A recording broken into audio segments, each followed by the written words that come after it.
Aloha, my name is James, and this is Julia. We wanted to share a little bit about our experience of having kidney failure and ending up on dialysis.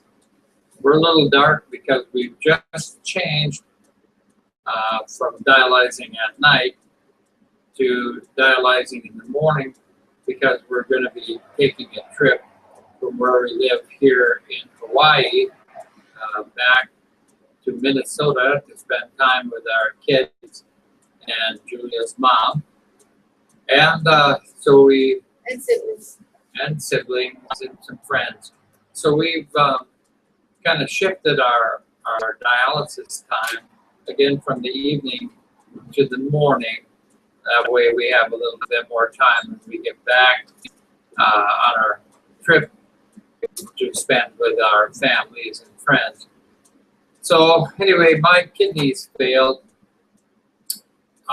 in 2007. I'm a juvenile diabetic and have been diabetic for about 50 years or so.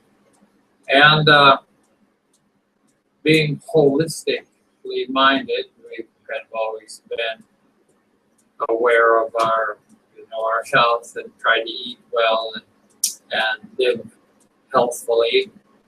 Going on dialysis was not something that we had looked forward to in any way, and so it wasn't an easy thing for us to transition in.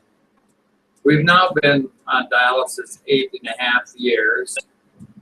We were in center on Kauai at Lahui Dialysis Center for about 6 months before we were able to go to Oahu and get Julia trained as a dialysis tech so that we could come home and do our treatments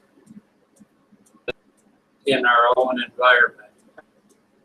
So right now we've been home about 7 years, and Julia now just shifting over to her sewing machine. So I'm putting my numbers. She's also putting in our dialysis numbers to send them over to our home group.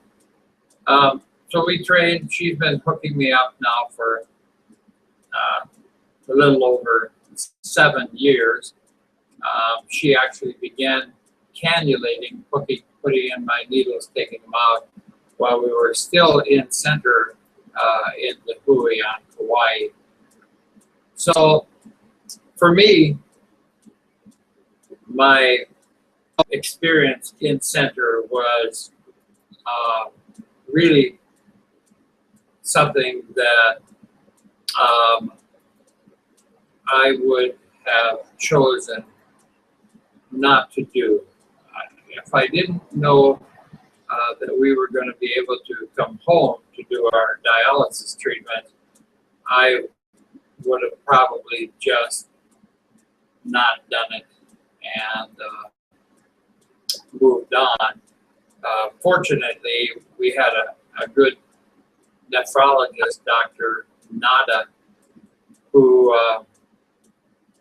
when we began under his care, we expressed that we wanted to be home doing treatments, and he worked hard to get us into training, get the equipment set up for us, and helped us.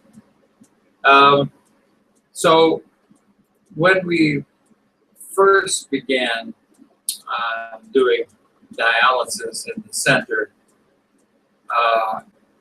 it was, we were told, oh, it'll be great, you'll feel great when you go on dialysis. And at the time I began, I had a GFR, glomerular filtration rate of 5, which means my kidneys were producing only, or releasing only 5% of the toxins that build up in the urine. So I was pretty sick. I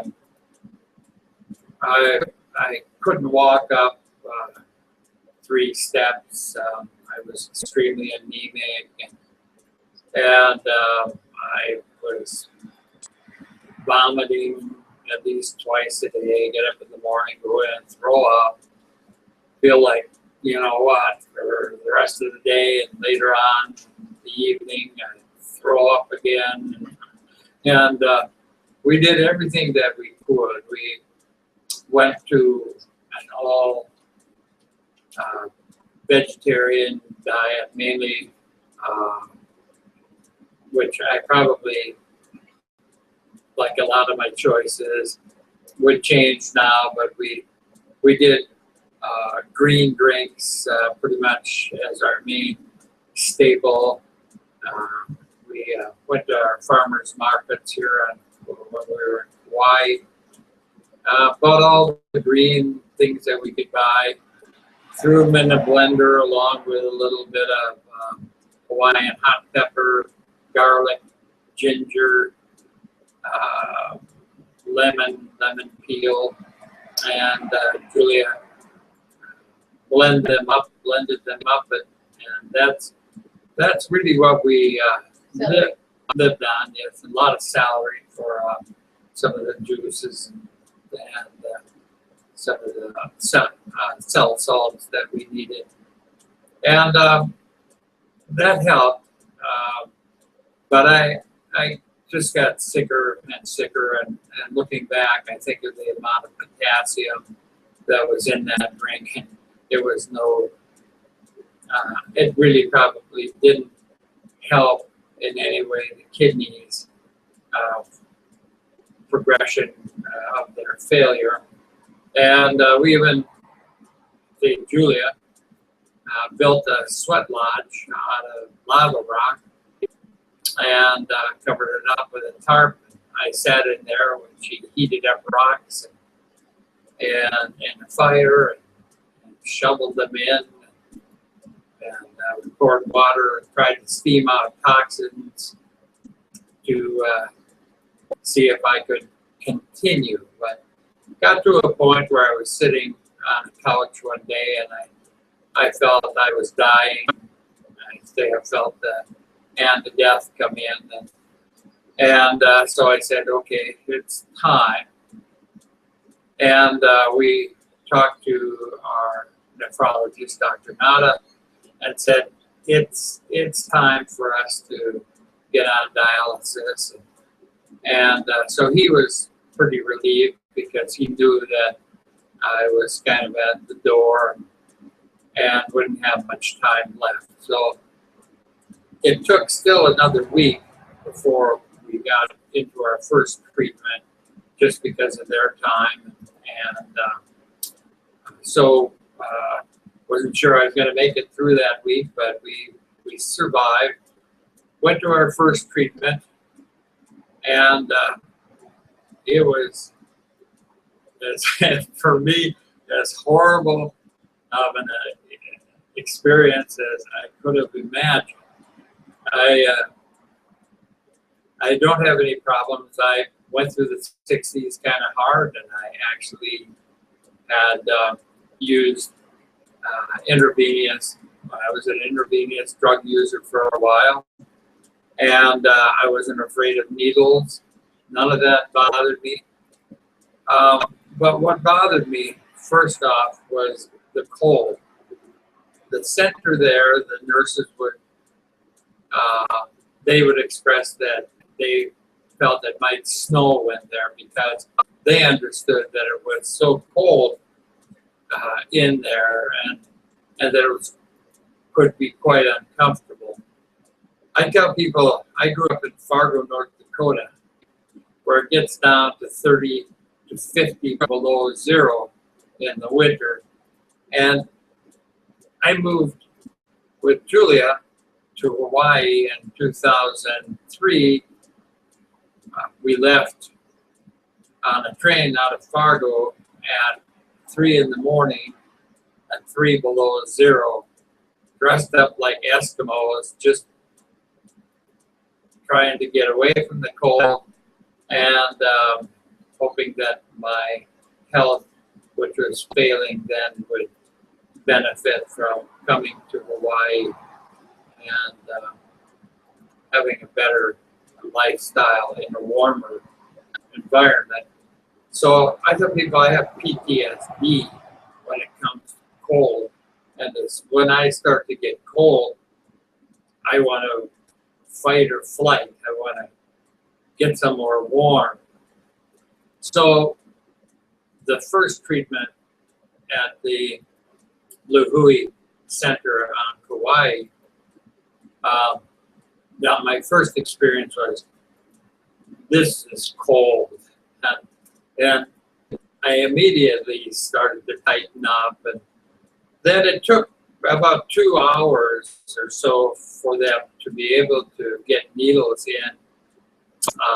into my AV fistula, my dialysis access, which is where I'm hooked up now.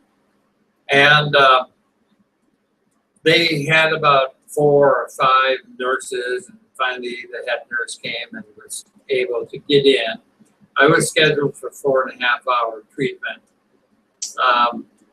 We were able to go about 2.5 hours that first session, but almost all of that time, I didn't want to do anything but take the freaking needles out of my arm, get up, and run out. And my blood pressure was like 200 over 100 or somewhere quite high. I already had high blood pressure at the time, but it just, I could feel the stress on my heart. I was thinking I was going to have a heart attack, and I was already so freaking sick, you know, from taking so long to get on. But when it was over, I thought, okay, Dr. Nada said I'm going to feel pretty good tomorrow because I had dialysis.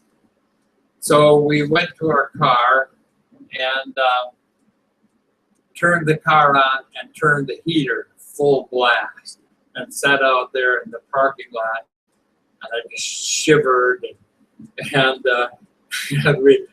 we stayed there and didn't move until I started to thaw out. So when we got home,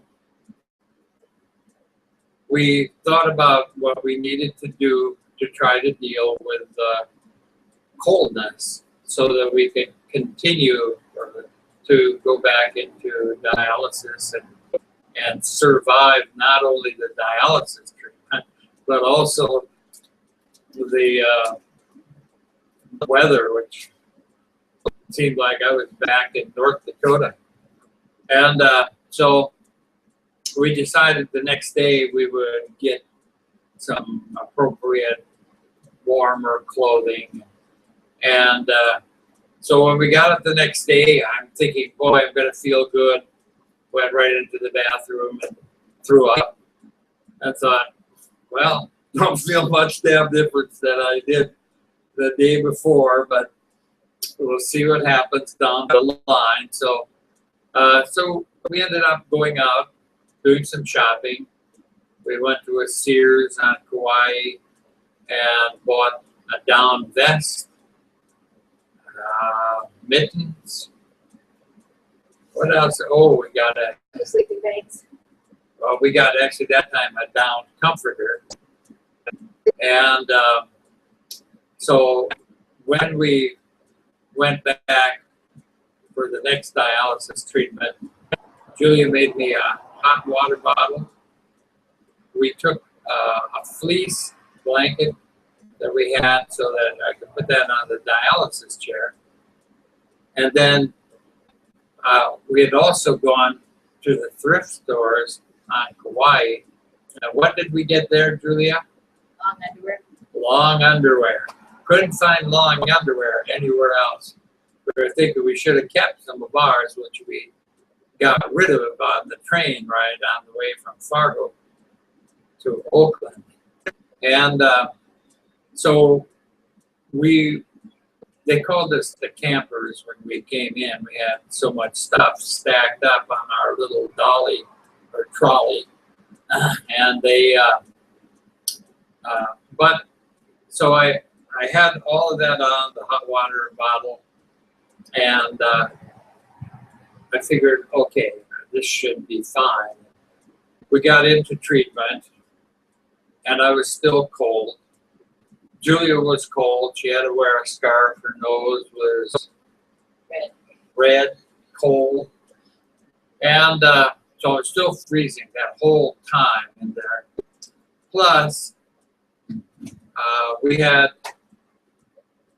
during the hookup, the nurse infiltrated my access, and we had my arm swelled up, and she said that we would not be able to dialyze, and in fact went out and went to the head nurse, and they called the vascular surgeon on Oahu and had us ready for, this is a Saturday, had us set up for a tunnel catheter insert on Sunday as an emergency procedure. So we were aware of the tunnel catheter. It was catheter that goes down by the neck with a long tube that goes down by the heart, enters into the vein there. And but we were pretty wary about that, and we just said, no way, we're ready for that. It's taken everything we have to begin to get into dialysis as it was, and we're not ready to head off for surgery and do that catheter. And so the nurse said, well, call the surgeon, see what he says. So we did, we called him. He said, just find the best sticker, the best cannulator, you know, the one that has the most experience with putting needles in, and see what happens. So we did, and fortunately she was able to find another spot on my vein that wasn't swollen yet, and she was able to get in, and we dialyzed. And so that was kind of my second dialysis treatment, which went better by far than the first, but I was still cold. It was like cold down to the core of my body, just cold, and I couldn't get warm for all that time. And I began to cramp, and Julia had to kind of work on my legs during about the last hour of my treatment.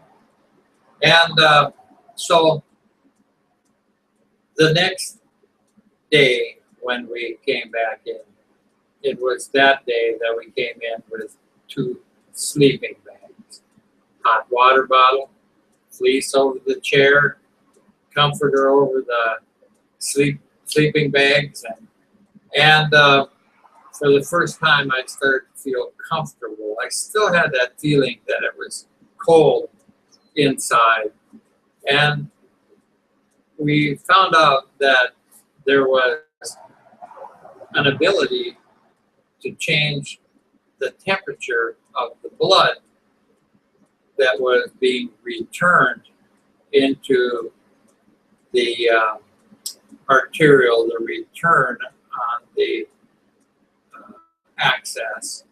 And so we said, turn it up, turn it up. And they did, and that helped. So we began then to dialyze 3 times a week.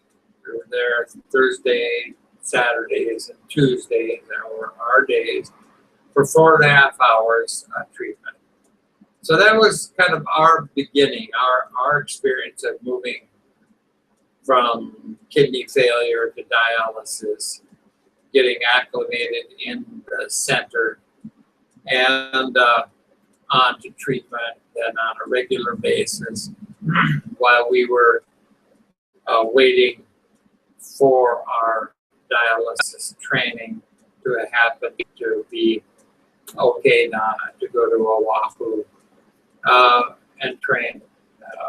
At that time, we were the only ones looking to train to do hemo dialysis at home on Hawaii.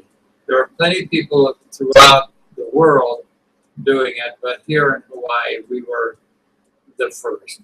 I tell people, Julia was born in Minnesota on a big farm. I was born in Fargo, North Dakota. We are used to being pioneers. We come from pioneers. So anyway, that was our experience. And like I say, Julia, because we were two other things that were important. One, because we were already signed up to do home hemodialysis or home dialysis, whether we would have chosen hemodialysis, which is using needles, or peritoneal, which is basically having a tube sewn into the peritoneal cavity and then hooked up to a machine. Because we're swimmers and want to be in the water, and there are some disadvantages of doing the peritoneal. Plus, research says it's not as healthy as doing hemodialysis. So the good thing was that Medicare covers dialysis patients, all dialysis patients that I'm aware of. But it usually takes about 3 months before Medicare will kick in, unless you are signed up as a home patient to go for training. Then it comes on right away. So that was real nice, because otherwise it could have been quite expensive and difficult for us in our situation. So the other thing was that as we got closer to being able to go for training, the nurses allowed Julia to begin at first taking needles out toward the end of treatment, and then cannulating or putting needles in. So in my mind, for people that haven't inserted needles, these are called Hail Mary needles because they're a quite large needle. For most people, it can be quite intimidating and scary to do that process. So Julia was very persistent in this process. She had decided, along with me, that this is what we were going to do, and that we were going to learn how to do it at home. So her first experiences of putting needles in went pretty well the first time, second time, but the third time she couldn't get the needles in, and ended up out in the car crying and mad at herself because of her failure to get the needles in. When she came in, the nice thing about being in Hawaii, being on Kauai, and being in the dialysis center is that the nurses and the people working there, as well as all the people that, in our experience, that 99.99% of the people that we met on Kauai were grateful, gracious, and full of aloha. And even after having trouble that second dialysis treatment, when we came out of the center, Julia said, I felt like I should just go give everybody a hug because they were so kind to us and full of aloha. So for all of the trepidation and all of the struggle that we had going on, and we felt really grateful to be where we are in Hawaii, and that our care was so caring. We say the main thing that's got to be out here in the healthcare industry is there's got to be caring. People have to care about you, that are taking care of you, or they are treating you. And we've been really fortunate all the way along. Our doctors, our caregivers, trainers, everyone that has worked with us or administered to us, our health needs. It's all been done with really, not only, in my mind, expert care. I've been blind in one eye for quite a long time. I see fine in that eye now, quite good. With my glasses. I've had laser on both eyes, cataracts on both, removed from both eyes. I, have kind of the works, but our care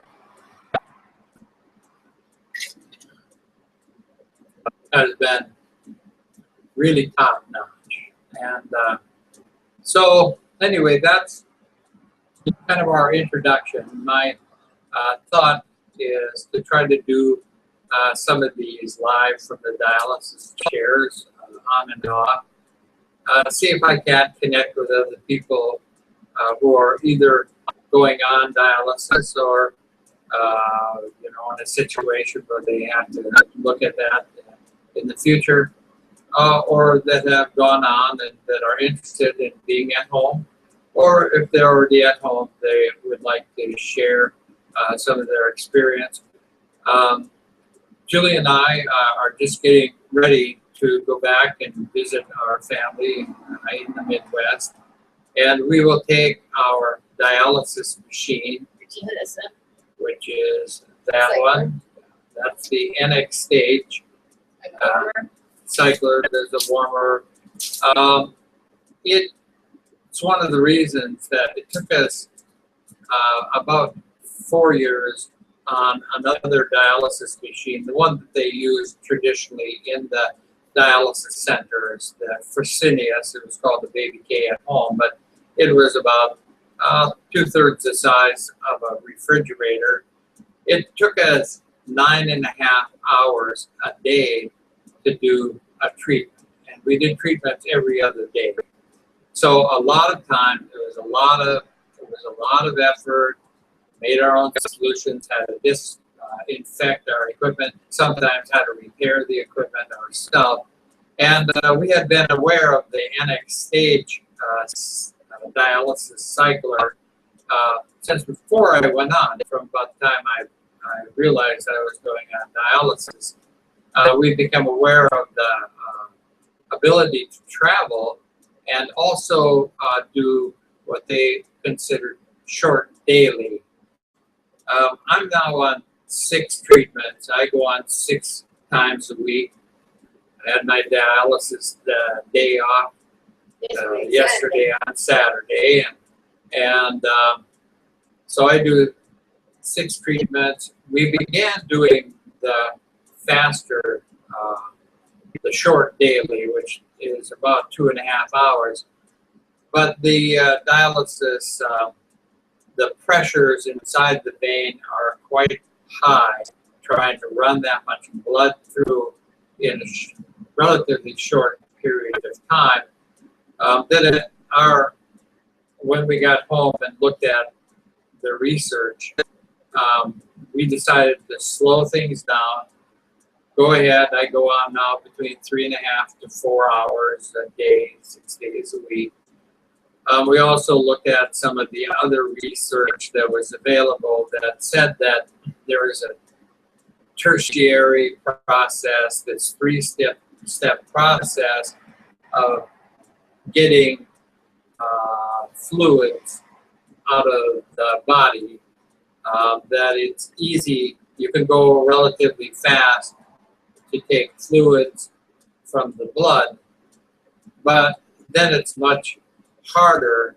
It doesn't come out, it's not removed as fast from the cellular system and the intercellular systems.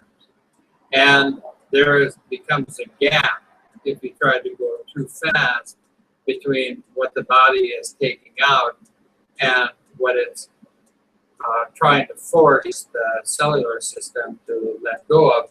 And a lot of the blood pressure problems that people have, high blood pressures or low blood pressures, happen from that, as well as like cramping, and it just becomes very hard on the physiology. So we decided we would go ahead and just slow it down. We've gone from running, it's called the blood pump speed, how fast it takes blood out and returns it, from 500 down to between 300 and 330. And that's where we've been now for quite a while. So we keep learning all the time. And, Julia is on a couple of dialysis groups, our NX stage group on Facebook and other dialysis groups. We've been on them since we started. We found that the dialysis groups have been, the ones that we've been on have been very compassionate, really supportive. Whenever we had a question, again, we were pretty much on our own in this, in Hawaii. And so whenever we were running into trouble or had questions, we could post them to our dialysis support group. And they always, responded with respect. And so that's been really a good, positive source of information for us. For instance, we've been interested in doing this at night, nocturnal dialysis, and we're getting closer now. We've been wanting to do that since we began. And maybe 5 years ago, 6 years ago, we put out a little feeler to our dialysis group that we were interested, noticing that some people were doing nocturnal. We sent out a notice saying that we were interested, and we had a few questions like, how do you secure these needles so that, when you go to sleep, and if you flinch, turn over too fast, what happens? How do those needles stay in place? And so we had gotten a real nice email from a fellow, his name was Lance down under, he was in Australia, and he actually emailed us a picture of his glove. He just had a little alarm. That was a glove. Yeah, no, but what's our alarm? It was 11. Okay. This So- is a glove. Yeah, that's the glove, but his glove was different. No, it was different. So we just had a little alarm. It's at 11. Just means there might have been a little clot going through. Usually we see one of those toward the end of treatment. Yeah, 38. Yeah. So anyway, 38. right now, It's fine. things have moved back fine. We kind of have these once in a while, and we used to be a little more concerned, but we usually get there, it detects it, tells us, and then goes back on. So we're dialyzing another 38 minutes, and all is well. We did have a little challenge today when we put in one of our needles, the arterial. We started having alarms, and we ended up having to recirc my blood by hooking up the venous and the arterial together and letting it continue to run while we pulled out the arterial and Julia replaced it. And fortunately, all went on smoothly. Said things happen, as they say, happens. And but we've been pretty lucky. It was smooth, but things happen time to time. So anyway, for now, I guess that's kind of where we'll end up. And I'll try to just get this posted out so maybe people can notice it, and we'll see if we can. Before I do that, just to finish up my little talk about the nocturnal and the glove and the support. Lance down under, who has since passed away from cancer, but he was just real supportive. He sent some pictures of a glove that he had made with Velcro and stuff that helped to support the hand and the needles when you sleep. And then he actually called us from Australia one night to talk with us and share some of his experience. So, all the way along, the support groups have been just invaluable. They've helped us all the way from when we found out we'd be on dialysis to today. So, anyway, we'll sign off now, and we'll go post this out. So, saying aloha from the little island of Molokai, which is where we live now, have been for a year and a half. Fortunate enough to be living right on the beach. When I look out the door, I see the ocean where we swim every day, kayak, fish, and nice big garden out there, which is really Julia's, her expertise. She has not just a green thumb, but she has green fingers, hands, and she makes it all grow. We do eat out of our garden every day. I don't get to eat quite what Julia gets to. I get a bite of papaya. She's got about 8, 9 papaya trees coming in. She has lily koi, purple, yellow lily koi, or passion fruit, pomegranate, and papayas. Papaya. This is a small one. Plus lots of greens, lots of tomatoes, lots of stuff. I don't get to eat much of the greens anymore. I did when we began, but I stay away because they're high in potassium. Julie gives me a little bite of this and that. But anyway, we'll share a little bit more about what we think of the dialysis diet and our experience with kind of being able to moderate that and adjusting our diet, which we do almost all the time. We are just kind of moving now to veganism, I guess. We still eat fish that we catch and what the neighbors bring us, but we pretty well quit all other things except eggs, range free, as organic as we can, and then we do renegum. Renegum, yeah, this is renegum. Yeah, this is mid-flavor. Yeah, this is FDA approved phosphorus gum. Kosher. To help kosher, to help so then good for the day. And so we began doing that. We were actually on the trials. We try to go on the internet all the time, see if there's anything new out there that we can make use of. But so we started, I never do good with Rena gel or Foslo or whatever is out there. Immediately I take them, my Rindella, my system plugs up. I get constipated for, forever. And I have to do, take whatever I can to deal with the constipation. I do colonics and